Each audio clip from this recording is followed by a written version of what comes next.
Good evening. Excuse me. How is everybody doing? How has everybody's week been? This is the Sunday Pub. I don't know if you're joining for maybe the first time. I guess some people could be. This is a relaxed hangout where bookish friends, people from my channel, people from the Discord, the Fireside Discord, link in the description if you don't know it, just get together and have a chat every week. And somehow, for some strange reason, there are quite a few of you that come every week, like Osa. Osa's here every week, pretty much. Ida is also here pretty much every week, and as is Jerome. Even when he says he's sick and can't make it, he even then turns up. Good to see you all. I hope you had an excellent week. I had a mixed, frustrating, and then awesome week. Sports Ball for Belltube, but not until later tonight. Glad you could join us, Brian.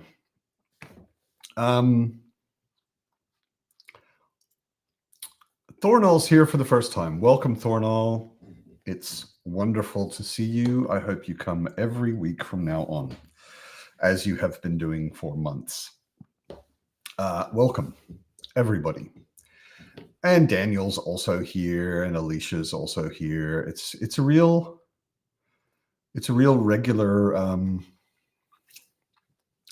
regular usual suspects group.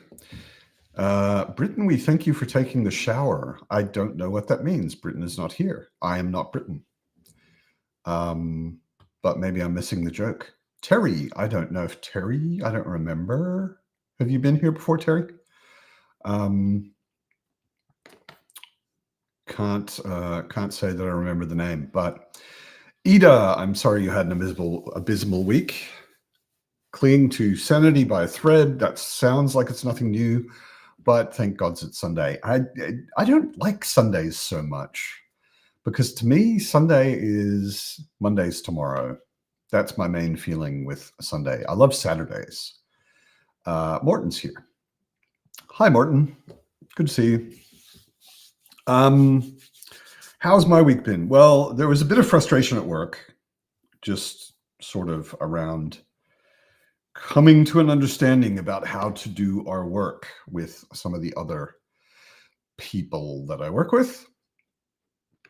And some of them we worked it out really well. And that was actually awesome because I thought it was going to be more difficult and maybe go worse, and it went really well. And other people, it didn't go so well, and it was very frustrating and annoying.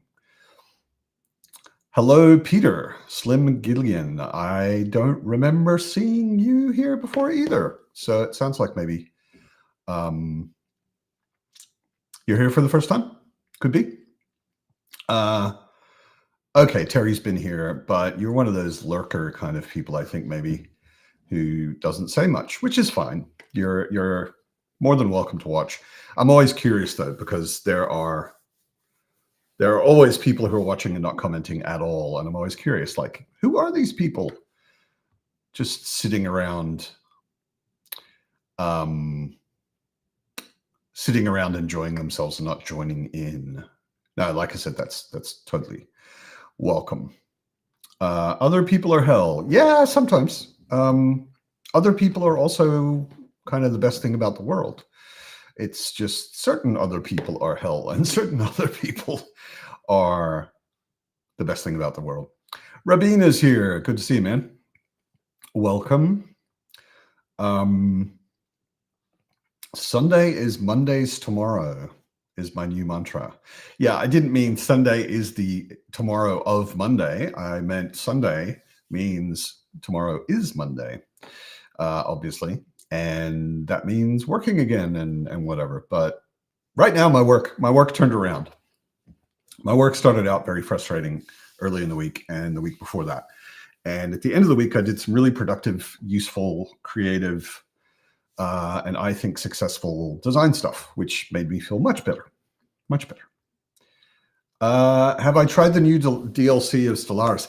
I haven't played Stellaris in a while, mate. Me and Nico, the guy that I play Stellaris with, he's probably more of a Stellaris head than I am. We used to play it together, basically co-op. We never played against each other because we never really enjoyed that much. So basically it would just be the two of us at the beginning of the game trying to find each other in the galaxy, and then us just taking over everything together and cooperating on battles and stuff like that, which is a lot of fun. I have not tried the new DLC. I have not played Stellaris in maybe a year at this point. I've been kind of obsessed lately with Medieval Dynasty, which, if I describe it, probably sounds really boring. I think you have to have a certain kind of personality or maybe a certain kind of mental illness to enjoy it the way I am. You basically start out with nothing. You collect resources, cut down trees, gather rocks, that kind of thing. You build a village in the medieval. It's like set in a medieval time in a theoretical Poland, because the developers are in Poland. And it's really fun and kind of addictive. So I haven't been reading very much this week. Bad booktuber. Colton, hello. Good to see you, man. Yeah, exactly. Sunday is Monday's yesterday. But on Sunday, Monday is tomorrow. That's what I meant. I don't exactly have a new job. I have a freelance gig. It may possibly, who knows, we'll see, turn into a full-time gig sometime next year. But I am working to help a startup in the energy area. So reducing CO2, reducing energy prices for individuals, that kind of thing. I'm helping them sort out design problems, which is cool. What are people reading? That's a good question and a good time to join or have Raf join us. How you doing, Raf? Hello, can you hear me? Time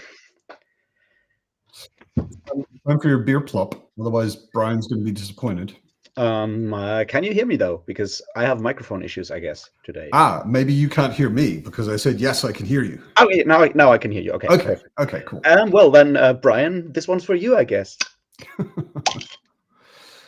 Nah, it didn't quite plop. I think you need to go get another bottle. I'll get another one in a bit. I'm sure you will. I have no doubt of that. Yeah. So, what are people reading? Jerome is reading Handmaid's Tale, which he said on the Discord is, what did you say, Depressing? Jerome? Intense and depressing? Yeah, it's a hard book. I'm trying to think, have I actually read it? I might have read it a long time ago. I don't think I've read it, but I did see the series. And as far as I understand it, it sticks relatively closely to the book. And yeah, hard. But yeah, it's a hard subject, which the whole thing is all about. Peter is reading Dogs of War, which is cool. I loved Dogs of War. It was so much fun. Rex is such a good dog. Brian has not played Baldur's Gate 3 all week, hasn't made any progress. Thornall, because Thornall is also a very good boy, is reading Shards of Earth.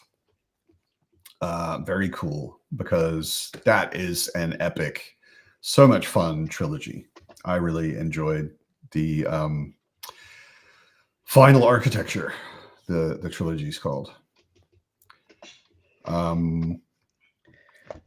Also, still reading Perhaps the Stars, which is not surprising. Because it's as thick as your leg. So, yeah. It has way more good qualities than my leg, though. I don't know anything about your legs. I don't think I've ever even actually seen them on screen. You may not have legs for all I know. Yeah, possible. I guess it's possible. But yeah, it is truly Sunday now, Brian says, now that your beer has plopped, Raph. Yeah, I am reading Legend by David Gemmell, and I'm mixed. I'm kind of mixed.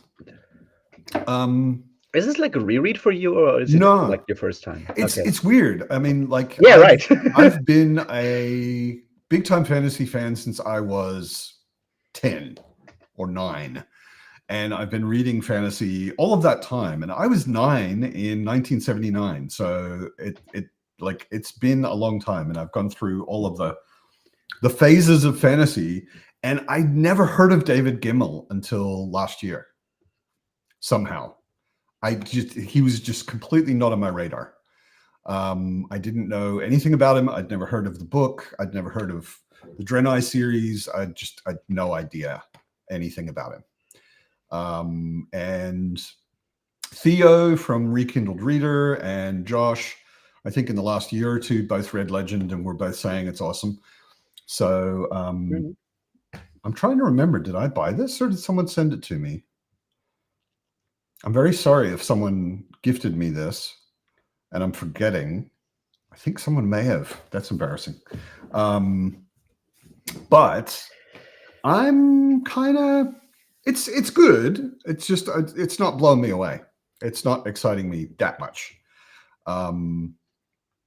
It's not necessarily a criticism of the book, but I'd always heard that it's a book about a siege, and I'm more than halfway through and there's no siege so far. It's lots of people talking about the siege that's going to be in the future. Yeah. But it's good. It's good. It's just not knocking my socks off yet. I don't know. Good evening, Claudia. Bex is apparently excited that you're here. Oh. Terry's just starting Children of Ruin. I need to get to those. I am a relatively new Adrian Tchaikovsky fanboy. Basically because I knew that I was going to meet him when he came to Berlin. And I thought I should probably read something of his before I met him. So yeah, I read The Final Architecture really quickly and then met him. And I really enjoyed meeting him, and I really enjoyed The Final Architecture. And I've read The Final Architecture, Dogs of War, and the Elder Race novella, and loved all of them. So I'm really keen to get started. Speaking of Adrian Tchaikovsky, yeah, you can't see it, Raf, but I'm holding up House of Open Wounds, the second book of the Tyrant Philosophers by Adrian Tchaikovsky, and is perhaps in the comments Sam lurking out there quietly. Sam from Hamburg, because out of nowhere, complete surprise to me. I got this book in the mail from Amazon, which I didn't order. And I thought, did I pre-order it or something? But I don't remember ordering it at all. And there was a note in it that said, I hope you enjoy this, Sam from Hamburg. And I was like, I know no Sam in Hamburg. But then he found me on Blue Sky, and he said he saw me the first time on Brian's channel on the For Whom the Bell Tolls chat that Brian and I had. And Sam from Hamburg apparently enjoyed my videos and decided to send me a book, which never happens to me. Like a lot of booktubers, it happens to them all the time because they're in America and their viewers are in America. And my viewers are also mostly in America, but they don't know that you can turn Amazon DE onto English. Yeah, true. And have the entire interface in English. So nobody wants to go to Amazon DE and look at my wish list. So nobody ever sends me books. I'm not fishing for more people to send me books. I have more than enough books to read. But it's just a really rare and pleasant surprise to get a gift from a viewer, which is cool. And I love these covers. They're really pretty with foil and really gorgeous detailed illustrations and really, really nice. Nico's here. This is Nico, who's a real life friend of mine. He says, hail to the Cabbage King, because he and I are playing Medieval Dynasty together. And we just grew, 5 million cabbages, and I went to town to sell a bunch of them. So yeah, the siege will come. I believe the siege will come, Jeroen. I believe that this is actually a book that has a siege in it. It has nothing but talking and siege, basically. Yeah, there's a whole bunch of traveling and talking leading up to the siege. I mean, everyone has to get to that fucking city before they can start the siege, right? Yeah, of course. Colton says he was mixed on Legend as well, but Gamble's Troy trilogy is one of the best things I've read in the last few years. Okay, interesting. I mean, in fairness, Legend is his debut novel. Yeah. No, and I mean, for a debut novel and for a novel that was written in the 80s, it's pretty good. It still holds up better than some things that I read in the 80s. Yeah, that's not hard, though. No, that's not. There were a lot of bad books in the 80s. Well, not more than there are now, I guess. It's more just True. Over the long time, we just remember the good books and forget all the bad books that also were out there. There is a lot more fantasy now than there used to be, though, I think. That's true. I would say that the genre has grown quite a lot and broadened as well. Like there's more people who are not like middle to over middle-aged white men writing books now that we can actually access, Brian is true. Yeah, Brian is 85% through the Shadow of the Gods and not as enamored as the rest of the world with it. Yeah, no, it sounded like that. I always think specifically House of Chains is a hard act to follow, specifically relating to that. Whenever also, I read Shadow of the Gods is just not that good of a book. It's certainly not nearly as good as Erickson. Which I don't think anybody expects it to be. But I also make a point myself of whenever I read a Malazan book, I make the next book something completely different, like Discworld, so that I'm not trying in any way to compare them. I'm just enjoying a different thing, and in the very general description, Shadow of the Gods and Malazan are pretty similar. Like they're fantasy, they have mythical monsters and heroes with swords and all that sort of stuff. And then I would also probably have a hard time, and I would be comparing it very negatively. Yeah. Just quickly, Bex, have you read The Sapling Cage by Margaret Killjoy yet? Because it is really cool YA about witches that are also anarchists, which is really cool. It came out like 2 or 3, like a month ago, I think. It's really good. Oh, that's related to this comment. Yeah, to the reading tips. New book to read, yeah. I just finished The Fury of the Gods earlier today and recorded a video on it. So, Brian, you may not be as enamored as the rest of the world, but there's certainly one part of the world that is even less enamored with it. I can promise you that. Thornwall Thornall asked, what is The Elder Race? It's not The Elder Race, it's just Elder Race. It's a novella by Tchaikovsky. It's really short. It's like 150 pages That's or that's something. the one that is based on or like expands a Gene Wolfe short story, right? It's related to a Gene Wolfe short story, yeah. And it's a really cool idea, which I mean it's a short story, so it's a one-trick pony in that sense. I will not spoil it by trying to describe anything about it, but it's a low commitment book because it's so short and it's fun. I enjoyed it. It was the first Tchaikovsky I read just to sort of get a taste test for his writing style and that kind of thing. Also, that's interesting that you enjoyed the Shadow of the Gods, because for me and my Who enjoyed Norse, Shadow of the Gods? also, I think. From the Okay. comments, yeah.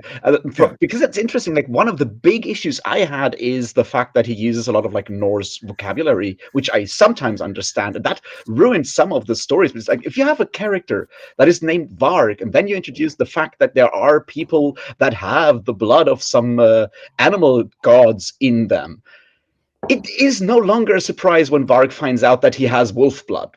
That's just like It's kind don't of do that. That's it's kind of it's not even foreshadowing, it's labeling. It's yeah. like, let's call him a warg and then Yeah. find out that he's a warg. Okay. Yeah. Yeah. That's a bit that, and there's a bunch of these things in there, and like I had like a massive Peter issue agrees with you. with the mains. There's one main thing that there's a bunch of monsters. He calls them Vaesen, which makes sense. It's really cool, and the world in general is also really cool. But one of the Vaesens that he has, a group of different species that he has in there, and they are evil. They're basically orcs, and he calls them Skraelings, and that is fucking racist. And he shouldn't do that.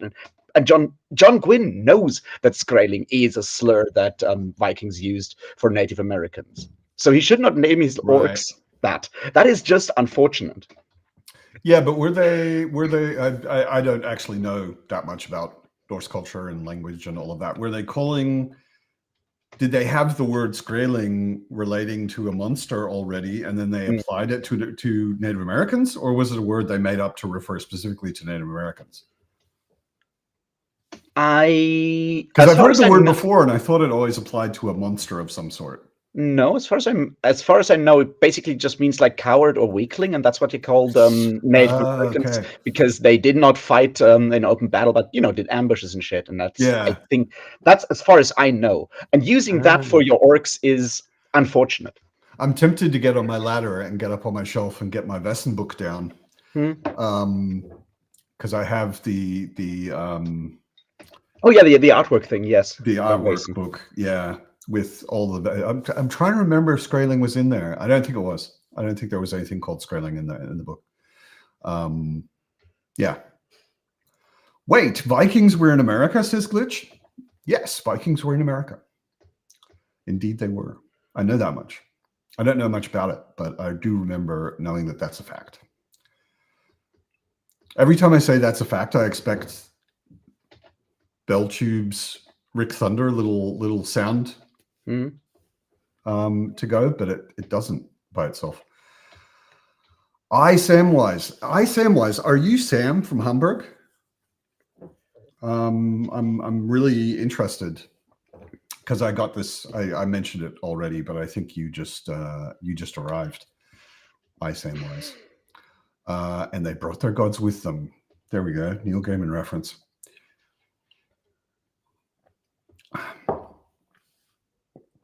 So how is everybody doing? I was thinking maybe a little, they landed in Minnesota, says Michael. I was thinking a little sprinting. That sounds fun. Yeah, I need to, because I've been so obsessed with this video game this week. I was looking forward to sprints because I might actually get through some pages in Legend. Yeah, now that I finished Fury of the Gods, I need to start a new book anyway. Indeed. What are you reading next? I have decided to read something light-hearted and fun, and that is Wild Faith by Talia Laban, which is how the Christian right is taking over America. I'm sure it will be fun and nothing but sunshine and lollipops. Sounds like it. Sounds like it will rival Discworld for humor and levity. Funnily enough, it does actually have a Terry Pratchett Discworld quote as its opening. That's interesting coincidence. I It did not is. know that. But then the first part is also called "This is how you win the spiritual war." So there is some nerd influence in there in the background. Yeah, yeah. Okay. Sounds like it. Yeah. They literally have statues of Vikings in Minnesota up by the state capitol since they beat Columbus here. Yes. Yeah, it's all got to be a competition, doesn't it? Vikings were here first. Columbus was Spanish. No, he was Italian. La la la. Yeah. Everybody's got a claim to be the one who did it. Yeah. If I'm going to climb a ladder, Bex, yeah, I'll do it while you're here and can call an ambulance. But I'm not that old yet. I can climb ladders still. I haven't fallen off of anything in my life, so don't worry about that. Reading your last student essay for the evening. Well, I'm glad that sprints can be helpful, I guess. It Yeah. doesn't sound like the most fun reading, but at least then you're done for the evening. Rogue is here. And it's hopefully not as What's depressing as my book, so Well, I have no idea what these essays that Oz has to read are about, but probably less depressing than the book you're about to read. I think there's an extremely good chance of that, at least. Very much, very much. But Columbus was a monster. That says is Rob. true. Yeah, pretty much. Yeah. I've got a lot of Native American friends in the States who are anything but Columbus fans. Yeah. But even beyond that, like his motivation to go and do his travel was to get as much money as possible to finance another crusade to actually usher in the apocalypse. That's what he really wanted to do. So even he did not just start like genocide in America. He did it to actually start genocide in other places as well. I'm curious, do you know of any good novels that deal with that? Because I think didn't actually know any of that. I just I grew up in America, and you hear about Columbus was like the first guy to get there and whatever. And novels, I don't know. There's a couple of relatively good biographies. With novels, I don't know. I mean, that sounds like that sounds like the plot of a good novel. It would definitely make for an interesting novel, yes. Yeah. I think you could just take that and make a good novel out of it. So why don't we do a sprint? Start at past. So whoops, ignore that, and go to the hour. Half an hour sounds good. Yeah, exactly. Cool. Enjoy your reading, everyone. See you all shortly.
Hello. We are back with Fitz this time. Say hi to everyone, Fitz. Hello. Yeah, Fitz was sleeping on my lap while I was reading, and she was a little alarmed by the alarm that I set. Oh. So we have Terry joining us. Hey, Terry. That's right. How are you? Done being a lurker, I guess. Perfect. I love it when a lurker joins on screen. Yeah. Hello, Terry. Also, I'm incredibly sorry. I have to leave for now. I just got a call. Like during the sprints, we're having an emergency meeting of like of the board of like an association that I'm a part of, and it's starting now. All right. I have no idea what it's about. If it's over within the next couple of minutes, I'll check how things are going here, and then I'll come back. But All right. otherwise, I guess I have to put out some flames somewhere. Good to see you. I hope it's nothing too dramatic, and have a good week. Yeah, I hope so too. We'll see. Cool. Have fun sprinting and pubbing and everything, and maybe I'll be back. Otherwise, have a nice Sunday. Cool. Yeah, you too, See ya. man. See you later. Yeah. And Britton's joined us. Hello, everyone. Hello, Terry. Nice to meet you. Terry, Nice to meet you, Britton. tell us about yourself. This is your first time on screen on the pub. Where are you? I am smack dab in the middle of the United States. I live in Kansas City, Kansas. Okay. Oh, so we're in a well, not a similar area, but we're close to each other. You're a lot closer to each other than I am to either of you. Are you in Oklahoma, Britton? Is that where you're at? Yes, I am. Oklahoma City. Gotcha. The name gave it away. Mhm. Mhm. Yeah. And what are you reading, Terry? I am reading Children of Ruin. Just finished. Oh, that's right. Yeah, I need to put Yep. the. I had read Children of Time many years ago, and then picked it back up and read it again here a couple weeks Okay. ago, so I could pick up these sequels. Yeah. Those sound really, really interesting, and I'm looking forward to getting to them. But because someone recently sent me House of Open Wounds, I think the next thing I'm going to get into is Tyrant Philosophers. I've not looked at that series. I have read. I know you read the Architecture, that Shards of Earth, that series. Yeah, it's really good. I read the first book. I haven't read the second two yet, and I really enjoyed that first one. So looking forward to that too. I think probably the second one was my favorite personally. I mean, the third one is also awesome. There's just so much epic shit that happens in that series. It's crazy. Yeah, that first book's a good setup. I can see that. Yeah. Navo stopped by to say hi. Hello, Sam. Oh, you're wrapping up your Planescape campaign today. Cool. Planescape is a very, very cool world. I've tried playing Planescape Torment. I have a real hard time with it. Planescape Torment was such a good game. I loved it. I never actually played like role-playing, pen and paper role-playing in the Planescape universe, but I liked it a lot from the game, the video game. I really, really enjoyed it.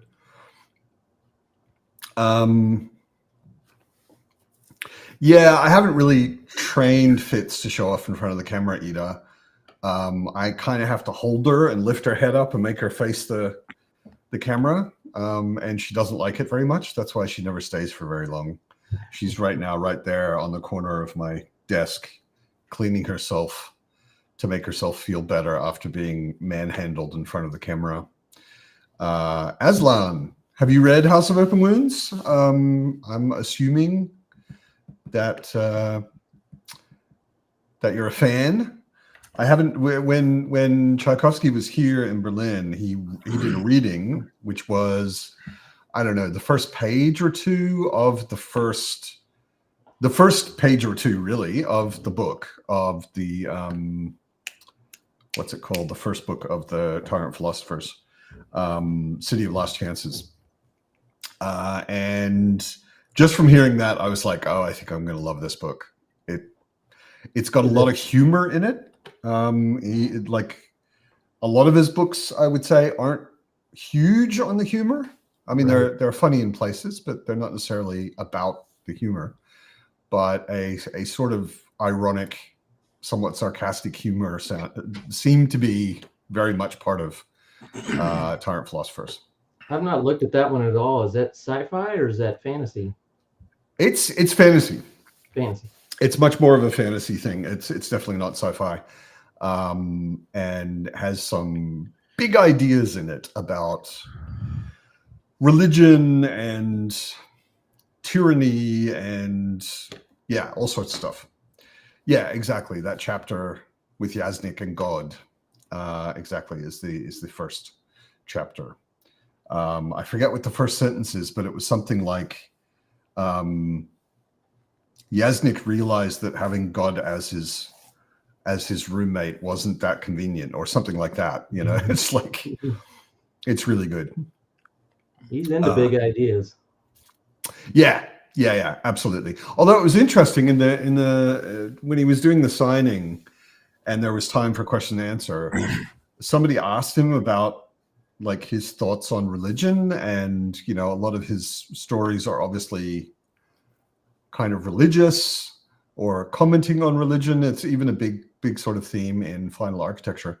And he was kind of like, well, you know, I don't really have a specific idea about it. I'm not trying to say something specific about religion or anything like that, which kind of surprised me. He seemed like a person who has a very concrete idea about it that he was trying to get across. Maybe he was just being polite and he didn't want to step on any religious person's toes. I don't know. Yeah. That would be easy to do. House of Open Wounds is amazing. Yeah, no, I've heard, it's kind of urban fantasy. Like it all takes place in, I think, all takes place in basically a city, or at least the first book. And I don't know if there are really any scenes, or certainly not many that are outside the city. But I haven't read either of them yet, so I don't know exactly. I've not really read very much urban fantasy. Yeah, I mean, it sounds, at least to me, who has not read it, it sounds like often when people say urban fantasy, they mean something like Dresden Files. Yeah. You know, which is, I think we need a differentiating word to say. I heard it be compared to Baslag, which is it's more like that. It's like in a city, but in a totally fantasy world, not Dresden Files, which is in Chicago, where magic exists. You know, so maybe an equivalent to like the Gaslight or the Gaslamp type fantasy. Yeah, I mean, it's along that line. It's definitely a fantasy world. It's urban, but just because it takes place in a city, you know, but it's not urban, anything like Buffy or Dresden or any of that stuff. Yeah. Who let Breton in here? That would be me. You have a link in your Discord. Yeah, it's my pub. He was invited. I have an open invite, and he's also one of the regulars on screen. So deal with it, Griftigan. I think he's being facetious. I think he might be. Yeah, I think it's possible.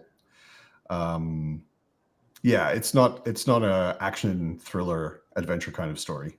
It's much more like political and factions and weird stuff going on. I mean, the city is kind of being taken over by some sort of tyrannical philosophers or something like that. Yeah. This is a good question. Did Britain do his homework a few pubs back and watch Jet Li's Hero?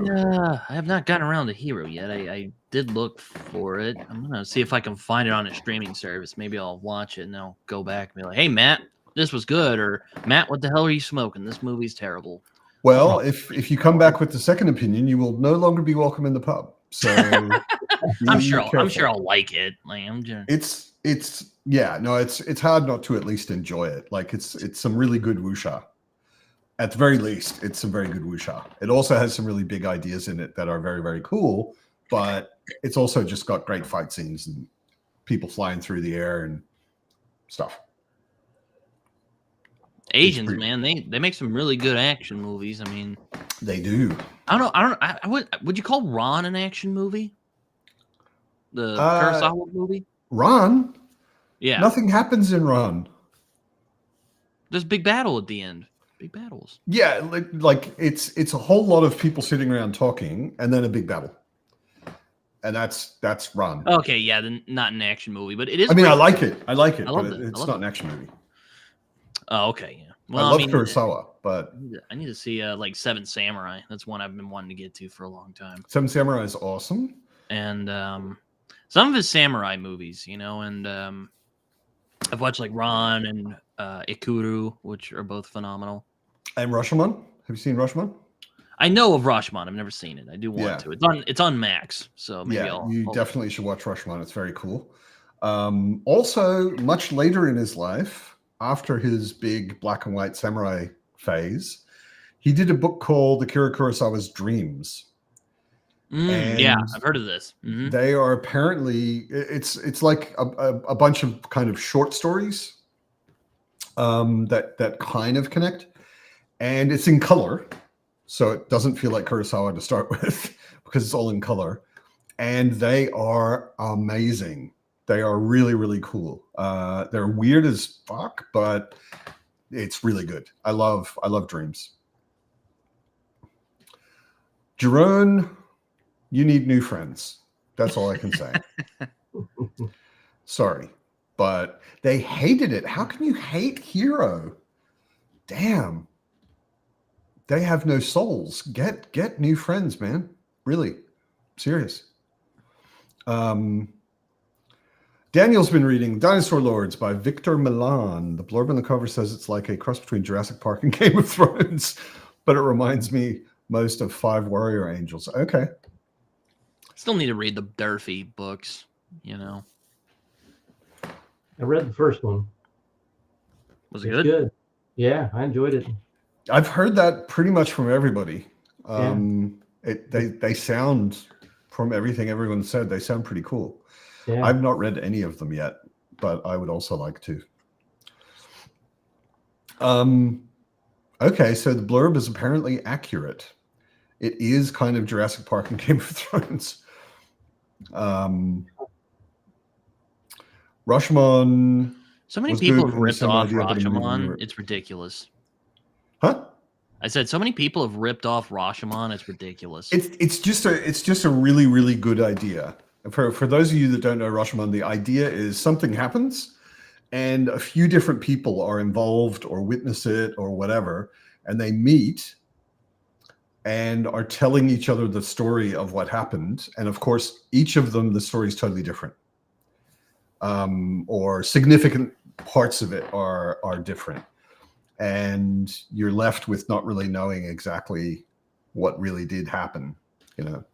And it's a great idea. And yeah, The Last Night is a straight up like medieval Europe ripoff of Rashomon. Isn't that the Ridley Scott movie? Is it No, really? that's the Last Duel. That's the Last Yeah, Duel. Last Duel, which is not at all anything to do with Rashomon, but also a very, very good movie. The Last Duel, although it's very slow generally, but A lot of his movies are really slow. Yeah, true. True. Like once he got successful enough to where he could do whatever he wants, he's just like kind of stopped trying at this point, you know? Like, why the hell are you making Gladiator 2? Like, I won't pretend Gladiator is my favorite movie of all time, but like it was fine. Yeah. Oh, you meant The Last Duel, Thornall. Okay. But does The Last Duel have... It's been a really long time since I saw it. Does it have all of those different perspectives? I don't remember that. But I have a garbage memory, as I so often say. I'm right there with you. What's your favorite fantasy book, Terry? Oh gosh, favorite fantasy book. Or series, or author, or whatever. Wow, that's tough, right? I got started on Lord of the Rings, and that's probably near the top, like everybody man. else. I'd have to think about it a little while. Otherwise, I'm a little underread, I think, on a little more of the current stuff. I've gone through more of a phase of reading a lot of horror books in the last couple of years, so I'm behind Okay. on the fantasy stuff. But What's your favorite horror book?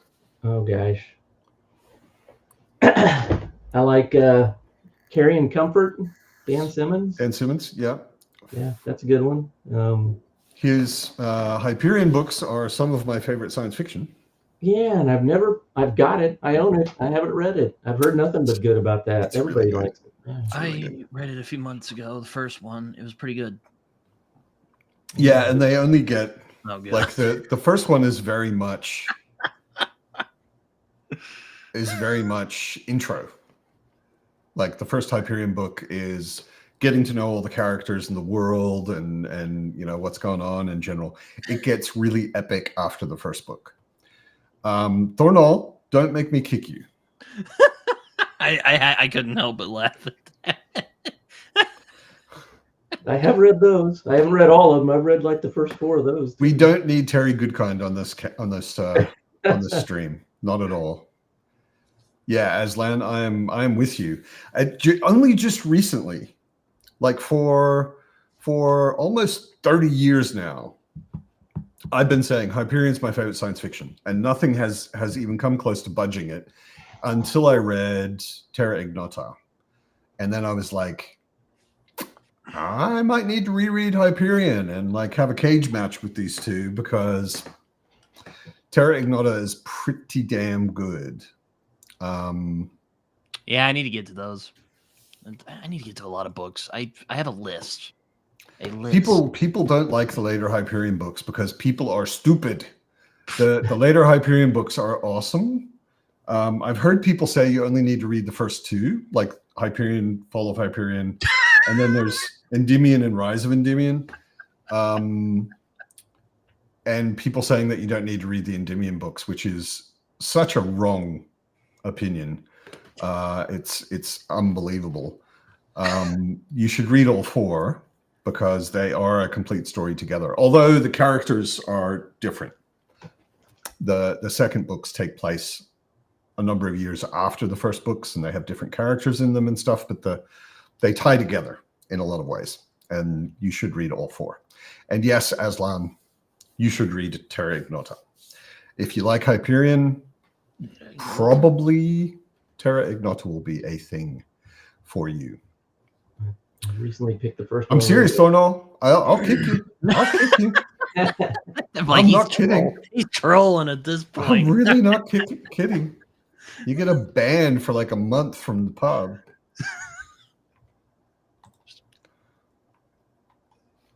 Chronicles of Prydain and Dark is Rising in the 6th grade. Yeah. Some of the first fantasy I read was the Magic Tree House. Like, some of you in the comments know of that series? It's Murray Pope Osborne. Nope.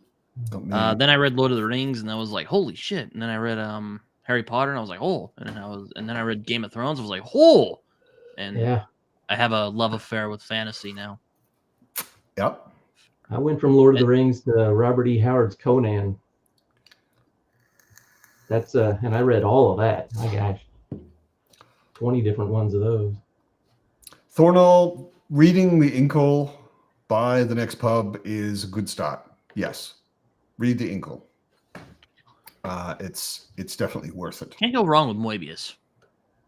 Nope. I haven't read the Inkle, but I do love Moebius. The Inkle's, I think, his masterpiece. That's the real thing he did that I think everyone should read. A Canticle for Leibowitz is, I don't know if I'd put it close to Hyperion, but it's a very good science fiction novel. But it's a very different science fiction novel than pretty much any science fiction, most science fiction certainly, that I've read. Yeah, Kale, I know there are a number of people that try and read all 4 Hyperion and Endymion books, and they don't love the later ones. I don't really understand it. They're just very different. Like I said, later, it's like 100 or more years later, different characters, all of that. But I think the Endymion books are also awesome. Not as good as the Hyperion books, but I think they belong together. I think it's necessary to read all 4. Otherwise, you're missing out on some stuff. Yeah, Britain's younger than pretty much all of us, I think. Maybe except for like Viara. You watch her or Vera? Vero, God damn no, it, not Vero, but God damn it! She has a pronunciation on her Instagram. Let me look real quick. There we I'm go. not sure who you mean. Vieira. She is 20, which bamboozled me. I thought I was the youngest person on here. I guess. Oh, you mean Vero with the eyebrows? Yes. Yes. Her, Daniel. Yes. She's very pretty, but she Yes, has very she is. noticeable eyebrows as well. Hey, nothing wrong with eyebrows. No, not at all. I was a big Brooke Shields fan back in the day, and she had like caterpillars above her eyes, like massive. Durfee thinks that the first book is the worst of the 4. Did he fall on his head or something? Never heard What? anybody say it that way. Isn't that over?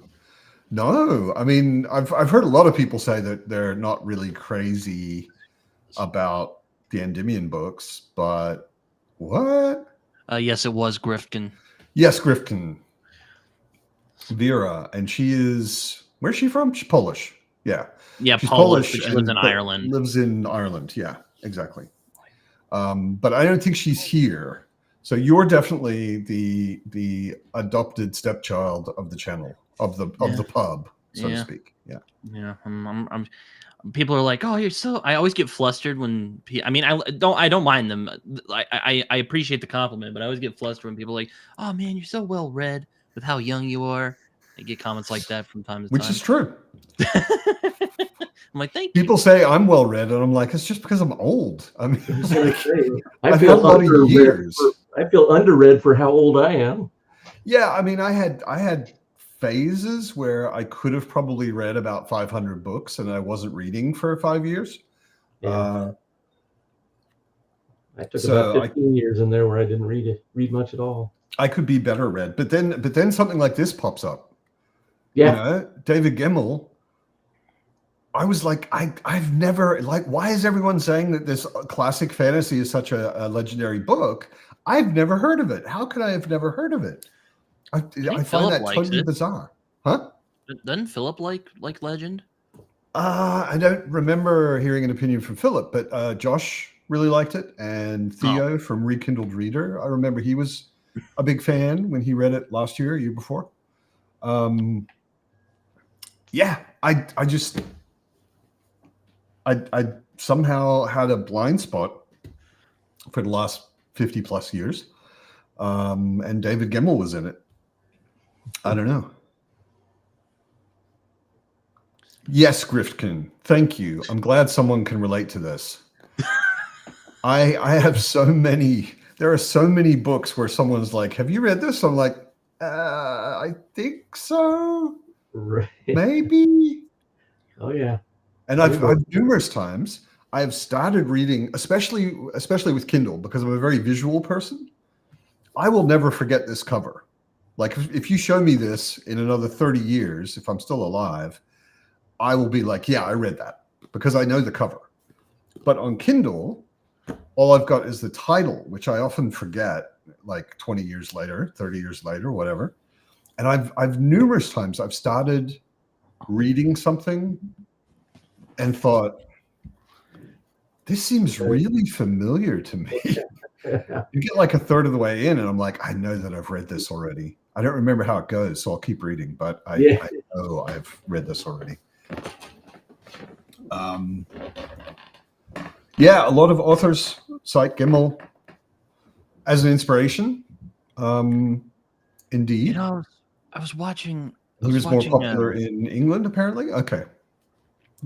I and watched Jerome AP. says it's probably because of all the drugs I did, which is absolutely possible. Absolutely. There was a period where I did quite a lot. You know, I was watching AP the other day. I was watching a conversation he had with Philip about if fantasy is literature, you know. The answer is yes. But anyway. Really? Really? I know. Those Shout- guys, those educated guys, think that fantasy of all things is literature. yeah, I guess so. What? But I'm no. gonna have to have a talk to them. But he was talking about Joe Abercrombie, and he's like, yeah, it's kind of like Gimel and Tolkien. They're kind of meeting. I'm like, well, I would say Robert E. Howard is more of a touchstone for Abercrombie, if I could name one. But I haven't read Gimel yet, so I could be wrong.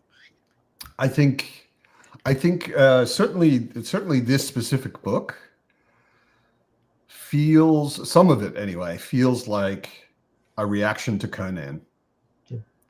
You know, or at least the main character, because Druss the Legend in this book, which was the first one published, is old. And he's basically Conan got old. Yep. You know, and his back Okay. hurts. And he's got bad knees, and he's trying to keep up the legendary warrior appearance, but he's old, you know. So it's like, so is it likely a dramatic version of Cohen from Discworld? I haven't read any Discworld with Cohen in it. Oh, I've only I read haven't God's read any. Gods and Men at Arms. I haven't read any, but I know of Cohen. He's basically like Conan the Barbarian, which, you know, obviously. Yeah. I know about Cohen and Discworld, but I just haven't read any books. Wish Derry were here. Yeah, he- she would know. I think Derry has a little time zone problem now that the time zones have changed. The I daylight hate savings. that. Last night I was sitting up. I'm like, I'm about to go to bed, and it went back to 1 o'clock in the morning. I was like, this is bullshit. Yeah. Yeah. I don't mind it in the fall. It's the spring that hurts. Yeah, exactly. I didn't even notice it this year because everything's automatic. Yeah. And I just thought, why am I so tired? You know, and why is my cat trying to wake me up an hour earlier? Yeah. Could you fucking chill out, cat? And it took me like a day to realize, oh yeah, it is actually the same time. Yeah. Man, you know, I don't usually read new releases, but next year when The Devils comes out, I'm definitely gonna pick it up. Now, will I read it? I have no idea, but Daniel, I think Jerome was not referring to doing too many drugs and therefore not reading. I think he meant I can't remember books because I did too many drugs, and that is certainly likely. Although, yeah, when I was doing a lot of drugs, I was also reading a lot. So, don't you know drugs are bad, man? well, I did stop much better them. than drugs. I mean, I stopped them for a very good reason, because it's very hard to effectively meditate and take drugs regularly. You know, you can do one or the other and enjoy it, but they don't go that well together, actually. Unless you're a hippie who doesn't know what meditation is. And then, sure. Yeah, exactly, Griffin. Like ebooks, somehow I don't remember. There is, I mean, there have been studies on this. There is a very different, your mind functions very differently when you're engaging with digital media as opposed to physical media. And when I pick up a book and physically flip through it and crack the spine, which everyone hates, but man, I'm a spine cracker. I know some people out there just had little heart attacks. I feel totally differently about a book that I've had in my hands physically, you know. I'm probably 95% physical books. I just the Kindle reading. I've got the Kindle reader and do it sometimes when you have to, but yeah, physical books for me. I had a relatively long phase of my life where I was traveling 3 to 5 months a year total, and I moved flats every couple of years. And I got rid of most of my physical books, and I had a Kindle with 500, 600 books on it. And that was awesome. That was perfect. And there were a number of years where I only read Kindle. And now that I've got a flat and I'm not traveling as much, and I plan on staying in this flat as long as I can, I have bookshelves everywhere. I have physical books, way more than I've read. Oh, gosh, yeah. Daniel would occasionally get too wasted and wake up the next day with little recollection of what I'd read, but it was usually pretty under control. Yeah. How does meditation work? Is it not like hugging trees? No, it's not like hugging trees.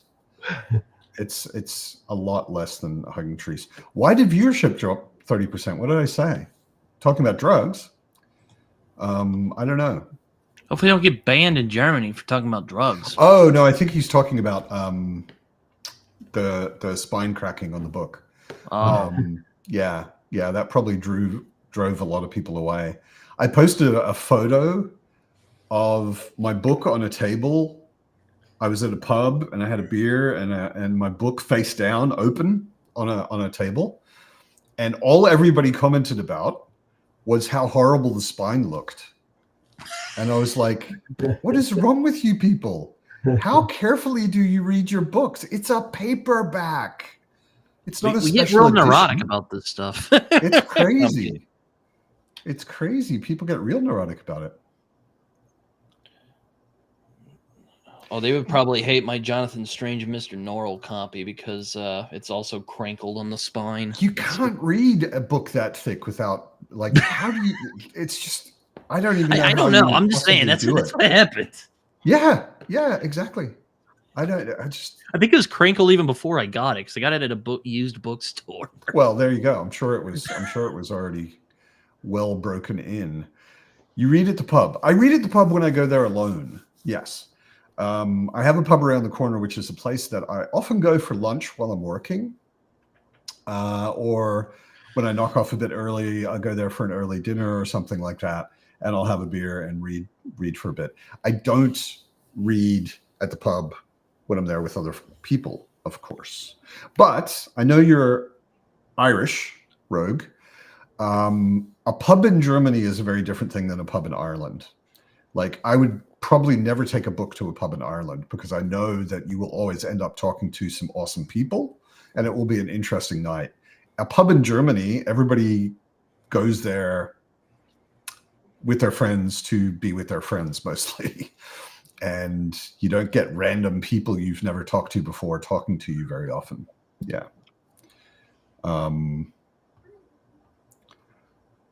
Peter's university has a fantasy society, but the people are way too loud and obnoxious. So I spend most of my time on BookTube. Do you not find me loud and obnoxious? I am surprised. I'm frankly surprised. I was about to say, get him a couple of beers and ask him about Malzahn. That'll get him going. Yeah, that'll get me pretty loud and obnoxious. Swan Song ended up with a cracked spine. Yeah, I mean, I'm genuinely confused by this aversion to cracked spines. I always, no matter how thick a book is, even this, which is not that thick, I always have a thing when I start a book. I actively, consciously look forward to reading enough that I get the first crack in the spine. Like that moment when you've read enough and it's like, I love it. I love it. I just can't wait. But I never realized that it was such a neuroses amongst so many mentally ill individuals that cracking a spine is a problem. Like, I'm not a spine cracker myself, but I'm not fanatical about it. Yeah, I don't know. Part of it, I think, also is that most of my favorite books are like 600 to 1,000 pages long.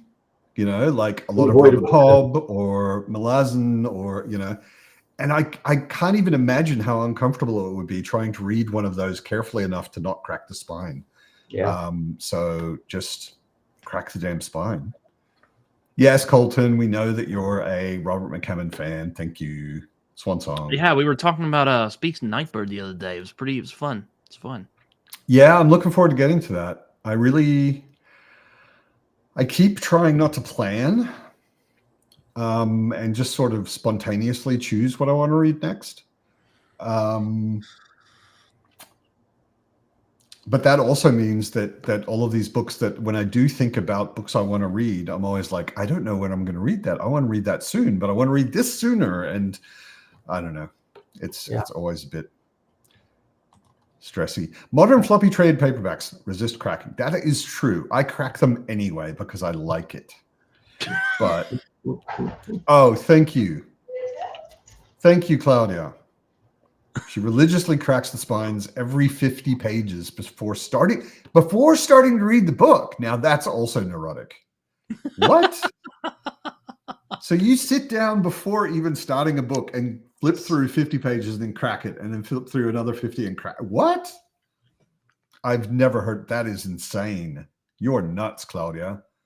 You're crazier than the people who are neurotic about having cracked spines. Oh my God.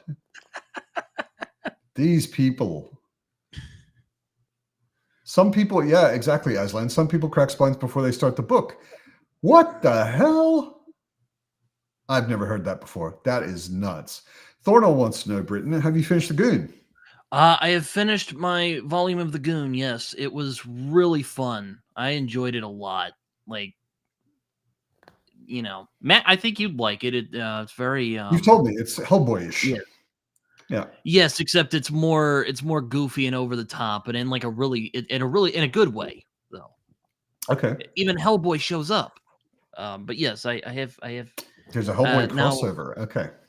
There is a Hellboy crossover. Yes. Yeah. But I did. I'm Just for all these people who are talking about. Oh my cracked God! spines. Don't do- Have you ever seen people who read and they like? Have you ever seen people who read and they like move the book like, and they just like fold it around have back. it- Yeah, like I don't get that. That also How do seems a you little. do that? That seems like book abuse to me. I mean, I can do I'm like, it. that's Like, not a newspaper. Stop that. this has a cracked spine, so I can do that. Obviously. Yeah, it's like But what? I don't really understand the need. Like, I don't know. I don't do that. That seems like more trouble than it's worth. John is exceptional at pitching books, so I'll blame you. John is, yeah, Talking exactly.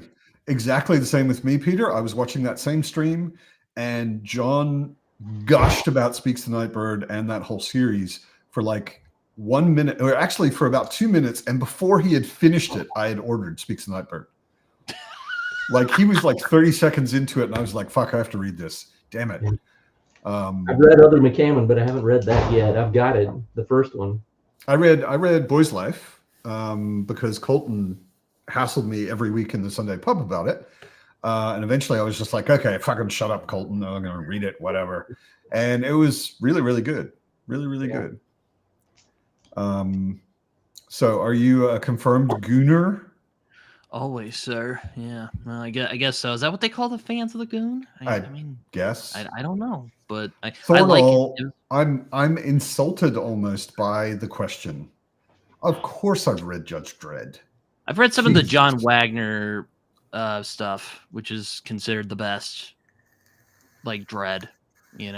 Like that's the creme of the crop. I've read even some of the original, what was it called? The newspaper format comic from the UK, 10,000 AD or whatever it was called. That was where Judge Dredd got started. And I read some of those back in the day. And I have a Judge Dredd big, thick omnibus on my shelf. Of course I've read Judge Dredd. Jesus. I missed the time. It's almost 22. So why don't we do another splint and go All right, until 10 past? I'm gonna finally start this comic I've been meaning to read for like 6 months now. So thank you, Do man. it. What is I was it? gonna ask. It's called. Well, it's not the Ballad of Luther Strode, but it's basically the Luther Strode. Luther Strode. series. Yeah, I know Luther That- Strode. I haven't read The it. Ballad but of Luther I know it. Strode and Yeah. The Strange Talent, I thought it was the Ballad of Luther Strode. I don't know what I'm talking about today. I'm tired. I don't know what you're talking about either. But apparently this is really good. My comic book guys are like, Britton, you got to read it. So All right. Cool. Enjoy. Please mute yourselves and enjoy your books. See you shortly. Hey, no. Stop it. You stop it. He's trying to eat my talking story bookmark.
Hello.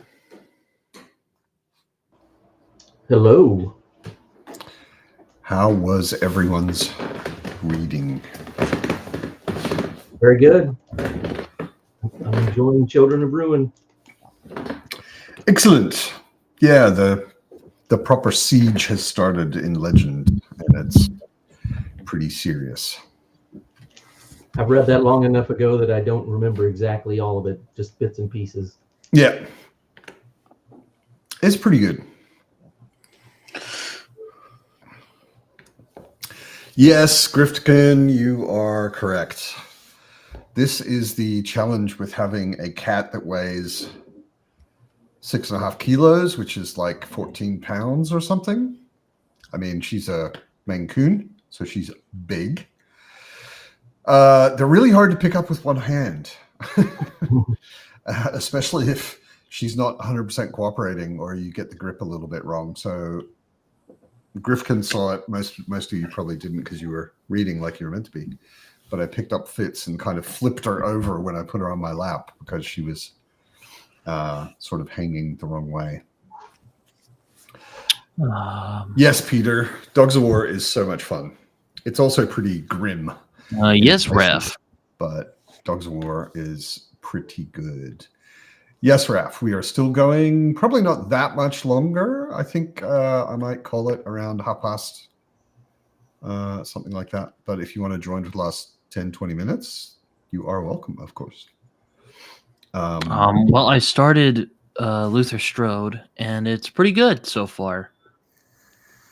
Yeah, I've only seen the cover in comic shops. I don't know anything about it. It's kind of like a better version of Kick-Ass. Did you ever read that Okay. comic? I didn't see read movie? the comic. I saw the movie. Yeah. Okay, the movie's better than the comic, which is kind of a given with Mark Millar. Okay. But I won't say too much more. Right. Okay. But it's kind of a better version of that, where the nerd decides to become kind of a superhero. Right. Except there's like this weird secret society thing going on. It's pretty fun. Okay. I'm enjoying it. All right. Cool. Oh yeah, I was Yeah. gonna tell you. I was gonna tell you. I'm sure you're very excited to hear this. I did start The Things They Carried 2 nights ago. Yeah. And I'm flying through it. It's a really good book. It's a rough read in a lot of ways. It's very emotional and there's a lot of trauma in it, but it is very, very good.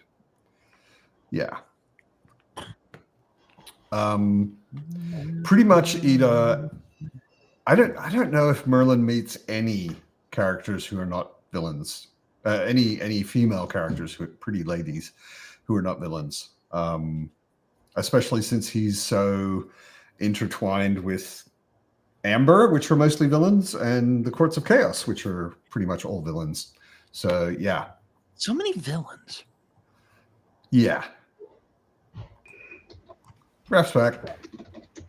Raph has returned. How are you, Raph? I was gonna say earlier, I feel I feel really bad that Raph is blind, because I think he really would have enjoyed 2000 AD comics. They're very angry and political. Yeah, that's true. And he tends to like that stuff. Yeah. Yeah, I'm back. Yes, Woo! I am okay. It wasn't a world-changing emergency. It was pretty well. It was pretty dark. Okay. It was necessary. Yeah. Fair enough. Happens. Unfortunately. Yeah. Yeah. But that's the point. It's like I'm like president of this association. We used, we organize concerts and stuff. So Right. we have a concert next week, and there was an emergency for that. So yeah. Okay. It seems to be solved for now. So That's good. yeah. Glad to hear it. Yeah, we just finished another sprint. Yeah. The- So The siege in Legend has well and truly begun. it has begun. Yeah. Very good. Yeah. It only took 220 pages. Nice. But How many pages does how many pages does it actually have? It's been Total. years since I read it. It's about 340. That's not too bad. No, it's pretty. I mean, compared to most of the stuff I read, Yeah. it's short. Matt's ignoring me. Where am I ignoring you, Evie? Did you write a comment? Did you message me on the fireside Is you trying to join? on the Discord? Oh yeah, no. This is one of the things I hate about Restream. Sorry, Evie. It's okay. You hate me. It's fine. We got the whole gang here today. One of the things I hate about Restream. Overall, Restream's really good, but one of the things I hate about it is for the person running the stream. Yeah. Over on the right side, you have little live video bubbles where you can see people that are waiting. And you get used to looking over there every now and then to see if anyone's trying to join. But it only shows you 4. And the 5th person turns up as a little tiny blue bubble that says 5, which is a color that sort of blends in with the background. And like, I just missed it. Sorry. Sounds Evie. like excuses, Matt. It's totally excuses. Good to see you, Evie. Hello. How you Hi, doing? Terry. I've never seen or met you before. Terry's Hello. here Yeah. for the first time on screen. Yeah, Yeah, I was gonna say you could blame me because I'm the extra face here today. Yeah. exactly. It's Terry's fault. No, it's always Matt's fault, no matter what. Even if he's not involved, it's Matt's fault. It's generally There you my go. fault. Yes. Yeah. Whatever it is. What are you reading now, Evie? I am reading the first book in the Fencer trilogy by KJ Parker, Colors in the Steel. Okay. I still need to get to KJ Parker. I've only read a short story by him. And it was a really good short story. Nice. Yeah. Yeah, KJ Parker is one of the few authors that I feel can do, like, he knows the craft, so he knows the length of story that is required. So he can do short stories, he can do Mhm. novellas, he can do standalone novels, he can do series, Yeah. at least in my experience. So I still have to read him, but I've it's the usual thing. Everyone is talking about it, so I get annoyed and just ignore it until I sneakily read it at some point and don't tell anyone about it. Exactly. and the terrible thing about KJ Parker's works is there are no audiobooks. There Wow. are some, but not Oh, really? many. You have the what's it called? That trilogy about like how to defend a walled city, how to rule an empire, and that Siege. trilogy. Siege Siege- trilogy, I think? The Siege trilogy exists, and the one from last year with Cyrus Corax. yeah, that trilogy also exists, and I think that's all audiobooks. Which But there makes are- sense because it's the latest stuff. All of his older stuff doesn't have anything. And there's a bunch of like collections of short stories, like best of fantasy of whatever year, that kind of stuff. And there's a bunch where he has like one short story in like a whole collection. But Oh, cool. Just for you, Evie. DT. Fitz He's like, now put me down. is being so far patient with being manhandled into the camera view. He's like, "Put me down, human." I've how had dare enough. you. How long should this last? Must you? Yeah, you can So go. what are you guys reading? I know you. I am earlier- reading. Legend by David Gemmell. Well, I am taking a break from the Wizard Knight, so oh, I am and reading. The Devil You Know is also an audiobook. I just checked. Oh, cool. I Whatever that started one The is. Things They Carried by Tim O'Brien, which I know Matt really likes. He Yeah, even did a stream about it. actually, Philip Chase turned me onto it, That's a and non-fiction memoir, right? About Vietnam? it's a fiction memoir about Vietnam. Oh. Yeah, I was what gonna say it's kind of hard to describe. He has described it as a fictionalized memoir, I think. Which one? So yeah, I The started it. Things It's a They banger. Carried by Tim O'Brien. Oh yeah. It's a really good one. He is a Vietnam vet. He was in Vietnam, and it's about his experience there. But It kind of Not captures the everything- feelings yeah, of what it's like being in a war. yeah. And And I've he never actually even talks been in a about it. war. There's a really interesting part of the narrative where he's kind of talking about Yeah. writing it and like how it's not 100% just like the facts as they happened. Isn't that the But thing where he he's trying starts? he's trying to transfer the experience rather than tell exactly Yeah. what happened. I mean, isn't that like the opening, the first chapter, first story, whatever you want to call it, where he talks about the fact that you can only use fiction to talk about war because war is so hyper real that you can't actually that it is Yeah. surreal. I think that's the opening. It's really strong. Yeah, it's a really, really strong book. I think you would like it quite a bit. How much nonfiction do you guys read? I read very little myself. I know that. I As for bit. reading nonfiction. Very little. Yeah, almost none. I read very little, but I did just read a very, very short essay, A Few Rules for Predicting the Future by Octavia E. Butler. If you read the Earth Seed series, Seed, gotta enunciate, Parable of the people won't Sower think and it's Parable of the when. Talents, that is such an incredible additional context, and it's well-rounded because she talks about tangentially like her reasons for the way she wrote it. So, I just got back in the Moonwitch Spider King, so I'm hoping to finish it this month. We'll see how that goes. And I just started the Luther Strode trilogy of comics.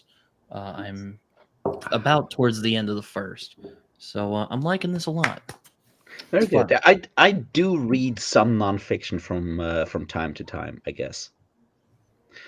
I mean, right now I am reading Wild Faith: How the Christian Right is Taking Over America, which is definitely nonfiction, sadly.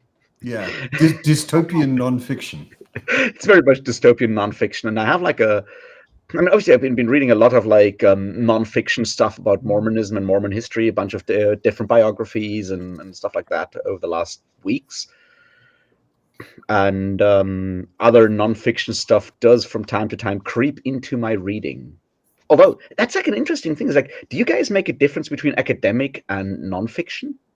Like popular nonfiction? Because somehow in my head I sometimes do, and I'm like, this is clearly not what I would call nonfiction because it's, very specialized academic textbook kind of thing. I would say that the academic stuff is like a subset of nonfiction. I mean, it's nonfiction. Yeah.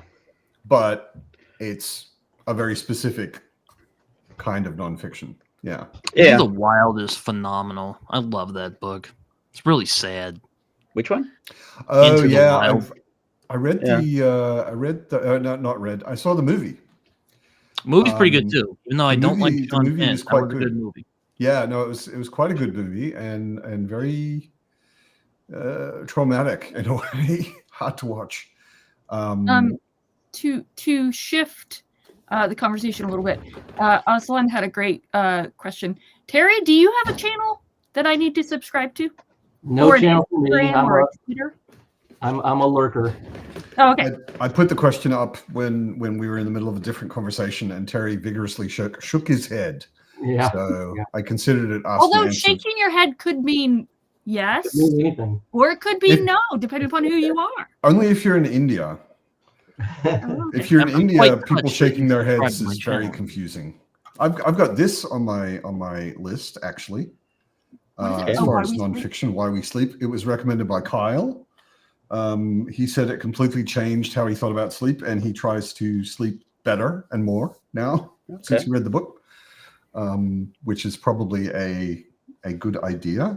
For you, Raf, it's Why We Sleep, Unlocking the Power of Sleep and Dreams by Matthew Walker, PhD. Okay. Sounds interesting. Yeah. I mean, I haven't read Into the Wild, but John Krakauer obviously always comes up because of Under the Banner of Heaven during my I Mormon actually have that research. book. I haven't read that one either because it's it's a very specific fundamentalist sect, not mainstream LDS, which is what I'm mostly talking about. So I haven't read it yet because there's enough other stuff that I have to get through. But it certainly comes up a lot, and Krakauer has written like a lot of these Is that kind of even sort of like possible, nonfiction Tharnall? books. Oh, I was asking Tharnall, is that even possible to finish the entire 100 bullets? I How mean, many I 100 could. bullets are there? I have the omnibus because I If didn't there's want not to. 100, then it's irrelevant. The whole. I think it series is 100 issues, but How many omnibuses? Well, Only let me by look. that me look. equals. Oh. Let me look. I'm gonna go on Goodreads real quick. I generally don't like to cram things at the end of the year, so it's probably not going to happen. But I could read some more. I'm not against that. Which book did you finish, Brian? The John Gwynne, I assume. So I got the deluxe edition. Okay, Yeah. let's see how many. There are 5 of them. So I make no promises. Greg Sestero's The Disaster Artist. Oh, I saw the movie of that. It was pretty good. I've never heard of it or Is him. that the one about Tommy something? Tommy Wiseau's The Room, Yes. which is the Yes. greatest bad film ever made. The greatest bad film ever made. Okay. I thought that was Plan 9 from Outer Space. I did Well, too. that too. Okay, Thorn fine. Point- It's the plan from outer space, just for like our generation. Like, I guess that might be an important part there. Yes, that like Wait a sec. the room is obviously new. I have to ask, Sam, are you the Sam from Hamburg who sent me this?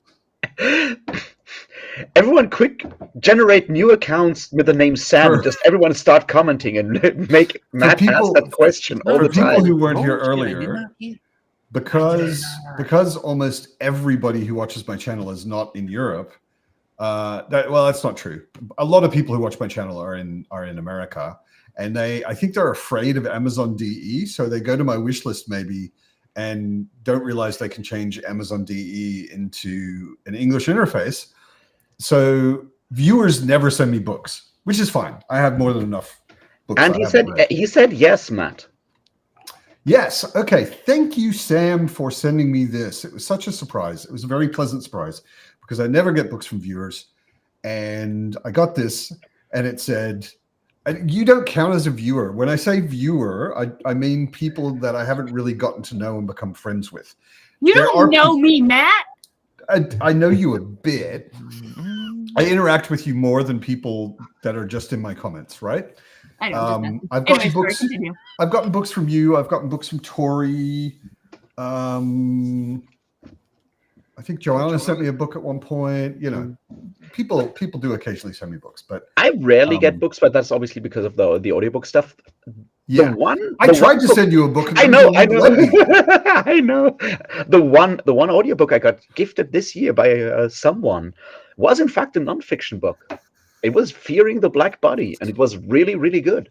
In being a nonfiction that makes you very angry kind of way. I started listening to a podcast recently called Fear of a Black Dragon, but I feel that it's very different from yeah, I'm that pretty book. sure it is. I'm pretty Yeah. sure it is. To go back to Sam's generous gift, thank you Thank on you, Sam. behalf of Matt as well, because that's going to force him to read City of Last Chances. I got that book. I've got City of Lost Chances, a signed copy even on my shelf. And I was thinking I definitely want to read it. And I'm reading this. And when Sam's generous gift came through, I was like, okay, fuck it. Now I'm itching to get into Tchaikovsky again. And I will, next up on my list is City of Lost Chances, for sure. Okay. For sure. To answer Brian's question, is the Sword of Kaigen single point of view? No, it is not. It is third person, if I recall correctly, third person POV, but it is multiple character perspectives, if I remember correctly. Okay. Thornell, there's a question that when you said some history would be welcomed of the nonfiction variety, are you saying that you want to read more nonfiction history? Or are you saying that we should read more nonfiction history books? I'll be right back real quick. Everyone should read more nonfiction history books. I don't know. I have no idea what he means. I've certainly read a nonfiction history book now and then over the years. Yes, think the Aslan, I last- should read City of Lost Chances. I just said I'm going to. Chill out, man. I'm gonna read it. What did you start to say, Evie? Oh no, I was just gonna say I think the last nonfiction, historical nonfiction that I read was The Witches by Stacy Schiff, which is about the Salem witch trials. It was actually really good. Okay. I really enjoyed that. But the last non-history one is other than the Octavia Butler one that I mentioned. Actually, I'm sure there's been one since, but the one that's like at the top of my mind is You Don't Know Us Negroes by Zora Neale Hurston. It's a collection of all of her essays. Okay. And it's incredible. Like, she covers everything from music to literature to the society in the 30s and 40s and 50s. And I love her writing. Her fiction is amazing and her nonfiction is amazing. And I cannot wait for the quote unquote lost novel that's going to be published in January. I'm going to be dropping absolutely everything to read it. Goodness. Okay. Like, the one book that I'm definitely going to read when it comes out in January is Death of the Author by Nnedi Okorafor, because the title alone, right? Yeah. Someone like Nnedi writing a novel called Death of the Author means that I have to read this. Yeah. I just want to draw attention to Sam's comment.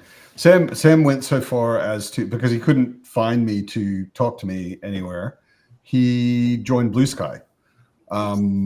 Because I am active on Blue Sky, and I recommend everybody, if they like that kind of thing, get the hell off Twitter.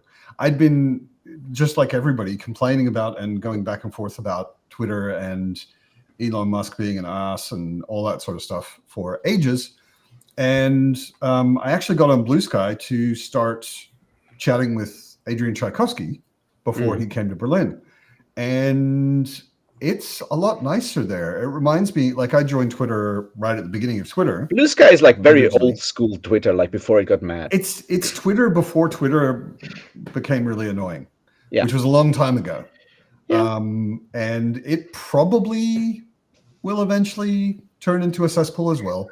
But right now, it's not bad. And I recommend everybody joining Blue Sky and getting the hell off Twitter. It does have like a very, very strong like fantasy and science fiction community already, with a lot of like reviewers and authors. Yeah, exactly. A lot of the authors I was following on Twitter were like sick of it before I was, or motivated before I was. They got over there. So yeah, I'm Matt on Books on Blue Sky.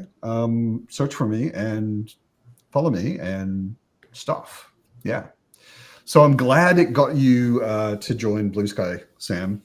Oh, hey, Sam, you follow me. I was just going to search for you, and then I saw a notification because I never logged into Blue Sky. Who knew that sending me a book would get someone on Blue Sky?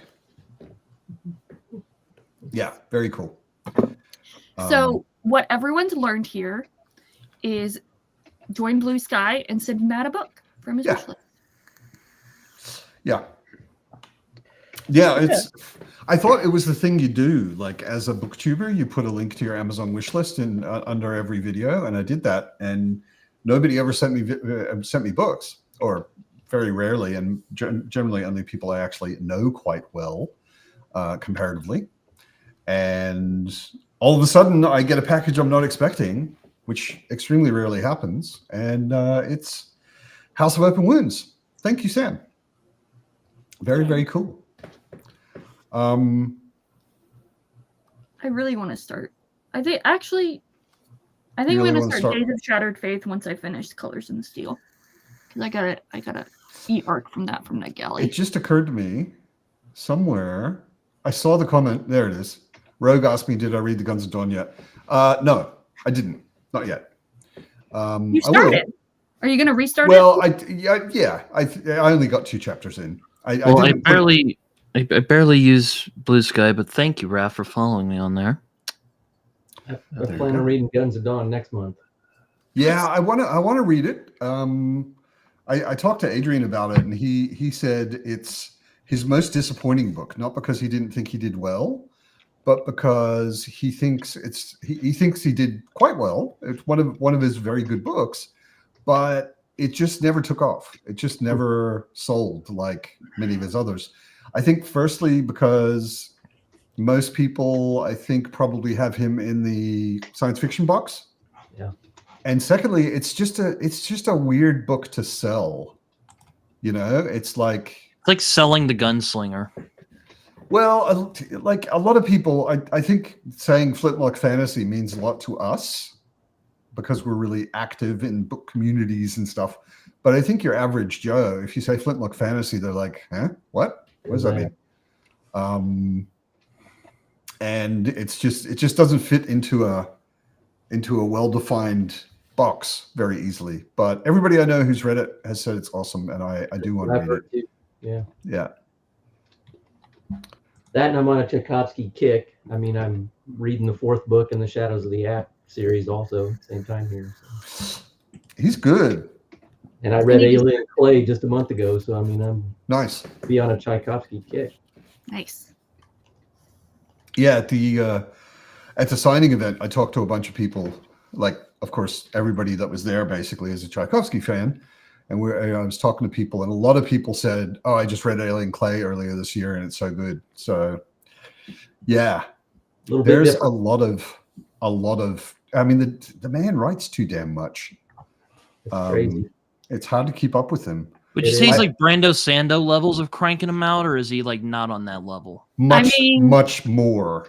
Yeah. And the He's quality, much more prolific than Sanderson. Sanderson Yes. isn't that Much more. prolific. and I would argue that the quality is much better, and there's much Also- more variety. Also, I agree. Yeah, I agree.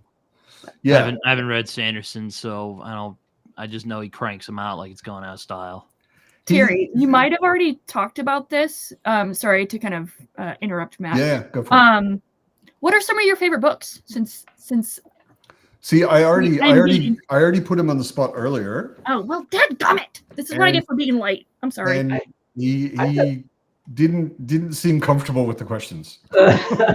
I came unprepared. I mean, Yeah. it's hard to answer the question. I like a wide variety. I like Anthony Ryan's stuff. Draconis Memoria being the one I like the best of his. I'm doing more sci-fi now, and I've been reading horror probably more than anything else here lately. And those are all standalone, stuff. But Nice. gosh, I like a little bit of everything. I finished the Expanse series here recently. Really, really enjoyed that one. My Are you flatmate's gonna currently get reading into that one as well. Oh, sorry. Go ahead. Yeah, I the was gonna the say, are TV you- series I love. I watched the TV series, the whole thing, 3 times. Yeah, I've not watched Um, the TV series yet. And I started the first book of The Expanse, and it just kind of failed to grab me. I got about halfway through, and I was like, "This is pretty slow." So I read the first book years ago and didn't really, that was my response the first time I got Yeah. into the first book, but then Yeah. I reread it, and when I got to the second one, it just kind of took off from there. Okay. Yeah, first books are often kind of slow Yeah. in a way because it's introducing so much. But the new first stuff. book, the first book has Miller, who is arguably the best character in the entire series. Yes, I would agree. and certainly in the TV show, like once Miller is no longer such a big part of the story, I was just like, "What?" Holden irritates me, and Miller is awesome. Yeah. But yeah, anyway, Evie, you look like you're itching to say something. No, I was just gonna have two follow-up questions. One, Terry, are you gonna read some of Daniel Abraham's solo works? And that's just just curious because I've read I can't remember the name of the series. LPQ, No, the other one. Dagger and Coin. Yes. Cool. Read that one. That was good. I enjoyed it. Read LPQ, Long Price Quartet. I've heard that. I never have. I say as someone who's only read the first book, but it starts good. The Kithmar trilogy is finishing up next year, so you could binge that too. And then my other question was going to be what horror have you been liking? I like Dan Simmons stuff. Carrying Comfort. The Terror. I enjoyed that one. I like McCammon's horror. That would be Swan Song. And I just finished Mystery Walk. Then some other standalone stuff. I'm not going to remember unless I see it. I'm going to tentatively, I can't talk today, recommend Stephen Graham Jones. Okay. if he's got a very distinct writing style, he writes how he talks, and I know that's like a unwritten writing rule that he completely and utterly breaks. So I understand why people either love him or hate his writing style. Like he did part of the audiobook for the last Chuck Tingle novel, which is really funny. Oh, really? Oh no. Chuck Tingle got like all his friends to do the audiobook for Bury Your Gaze. It's T. Kingfisher and Stephen Graham Jones doing part of the audiobook for him. Oh, that's cool. That's awesome. Cool. It's really funny. It's yeah, a good no, book though. I would I've not read recommend any of his, but I've looked at him, but not read any of his. if you like slasher movies, I would recommend My Heart is a Chainsaw. Even though it's the first book in a trilogy, it stands so well on its own. Excellent. I'll look it up. Tchaikovsky also did some of his own. Yeah, Tchaikovsky does a bunch audiobooks. of his own books. Yeah. Brian, is Dune 1 POV? Frank Herbert writes as an omniscient third Yes. person, so that's yes and no. So It's kind of yes and a big no. I mean, he jumps around into the heads of characters just like in Dune. Like, so Dune is it's the omniscient third person. Like the omniscient third person in Dune is the same in Dune Messiah. So it's not like Song of Ice and Fire, but it is character jumping. Yeah, it's like Dune, it's like the first Dune novel, basically. I think It's exactly the same. all of them are the same style in that regard, I think. Yeah. I mean, Children of Dune does focus heavily on like two characters, but yeah. I mean, Brian, I'm gonna second.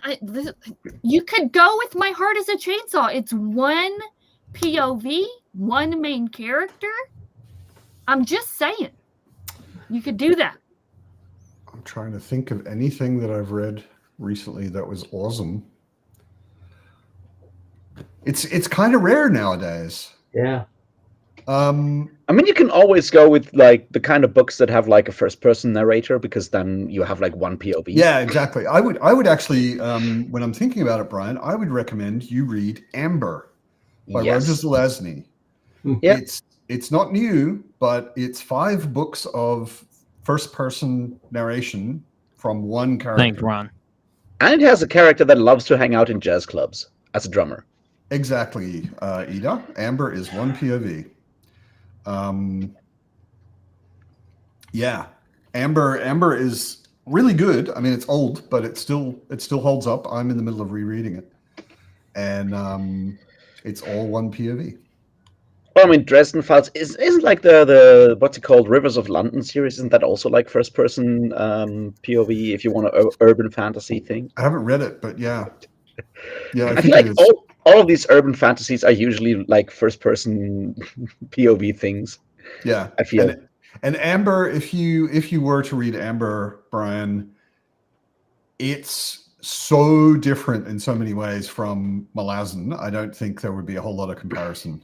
It's not a typical epic fantasy in any way. It's quite a different idea for a fantasy book, even though it's old.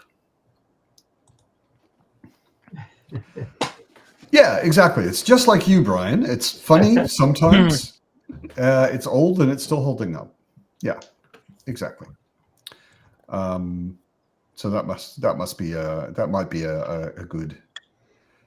Dracula is the best horror to start with. Man, Aslan's got some views. Although I would agree. Yeah, I mean, I enjoyed Dracula. It was good. Like Dracula's not bad. Dracula is really good. There's like a really interesting. There's like a newer audiobook version where they have like different narrators for the different diaries and stuff. And the really terrible part is that Tim Curry is reading the Dr. Seward diaries, and once you've, it's so fucking good. But if you've ever seen Rocky Horror Picture Show, it's very difficult to. It's hard to block that from your mind. Yeah, I think Frankenstein's better in terms of classic horror books, but It's not. Dracula's fine. Wait, I will fight you on this, Britain. Frankenstein is not horror. nope.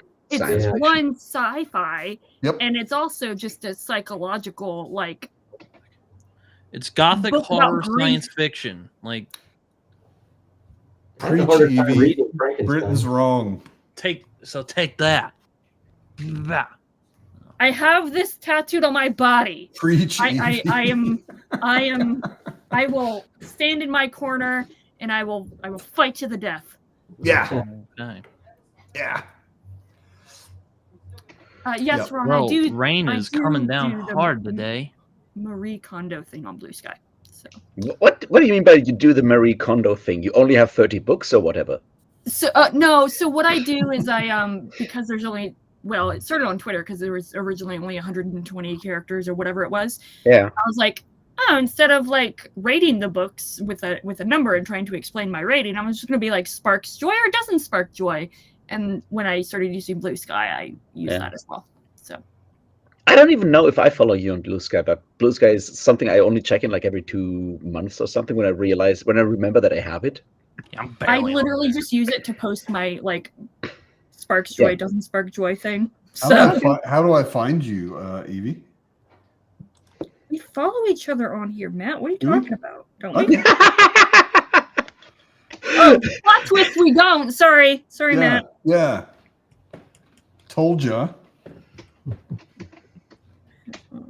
I'm assuming you're I Matt on didn't book. say Frankenstein isn't science fiction. But it's also not horror.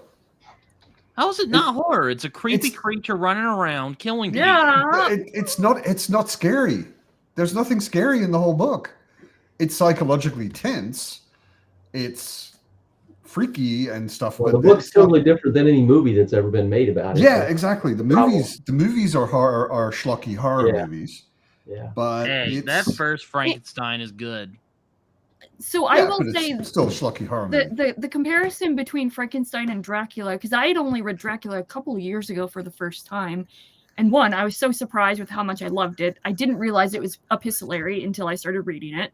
It's really good. It's amazing how the popular culture has held up, like pretty much stayed true to Dracula. But the popular culture Yeah. around Frankenstein, it is totally off. It's just Yeah. took a left and drove 1,000 miles that way. Yeah, I would also argue that like most Dracula adaptations have not been very true to the book, and the more recent ones have gotten closer to the book, but the old ones just made him into a movie, a horror movie monster. I Yes. do have hope to Brian's comment. I wonder why no one has made an actual Frankenstein movie that follows the book. I have I hope. think Branagh did. I back in the- haven't. I actually should watch that one, but I do have hope for the Guillermo del Toro adaptation that is being worked on right now. Didn't know about that. Yeah, I would kind of expect Del Toro to go a bit over the top because that's kind of his thing. But yeah, no, Aslan, I don't think it was meant to be scary either. I totally agree with Evie. Oh, I actually do follow you. I Frankenstein. just checked. And I just followed you back because apparently I didn't realize you were following me. Sorry. Oh, yeah, no, all good. Penny It's Dreadful's not like I'm saying much Frankenstein there. is a good adaptation. I don't know. Fits. Yeah, don't. I will say to Tharnell's comment about Dr. Jekyll and Mr. Hyde. I read that for the first time last year. It's one of my favorite horror stories ever. Alternatively, I hated it. I genuinely hated it. I thought it was so dumb. And I think it was purely a case of what is scary and tense and like thrilling for that time, for, you know, like Yeah, Max, sorry, dog is whining, for Yeah. the late 1800s is common. we've been conditioned by horror movies, and it's escalated constantly over Well, the not- years. not just horror movies, but like societal expectations of what is Yeah. scary or thrilling. And Yeah, I read that one when I was too young. I should go back and reread that. I've never read it. I don't think I've ever seen a movie of it either. I mean, it's cultural reference. Of course, I know what it is, but yeah, also more of a psychological tension thing than a real horror thing. But again, that might just be the difference in the the expectations and reactions from the different time periods. Like nowadays, horror pretty much has to be life-threatening and probably includes blood splashing and that kind of stuff. Back then, they were a lot more civilized about their horror, I guess. Anyway, I think I am going to call it. Thank you, Terry, for joining for the first time. It was good to meet you, at least on camera. Enjoyed it immensely. Yeah, great to have. I mean, this is what I originally, when I started the Sunday Pub, this is originally my idea. Not that Matt and Raph and Britton and Evie and maybe Derry get on every week, which is also awesome, but also that just like people who normally don't spend time on the camera get on screen occasionally and get to meet some people in the community who are usually only text and a little tiny image. So yeah, that's been awesome. As usual, thanks Raph and Evie and Britton for joining. Everybody else in the chat, always good to see the usual suspects. Thanks again to Sam. I will enjoy this book. I don't know if you're on the Fireside Discord, Sam, but there's a link down in the description. Join, and I will probably we have a Tchaikovsky channel on there, and I will no doubt be commenting once I get started on City of Last Chances and etc. All right. Cool. See you all next week. Have an excellent week. Keep reading awesome books. And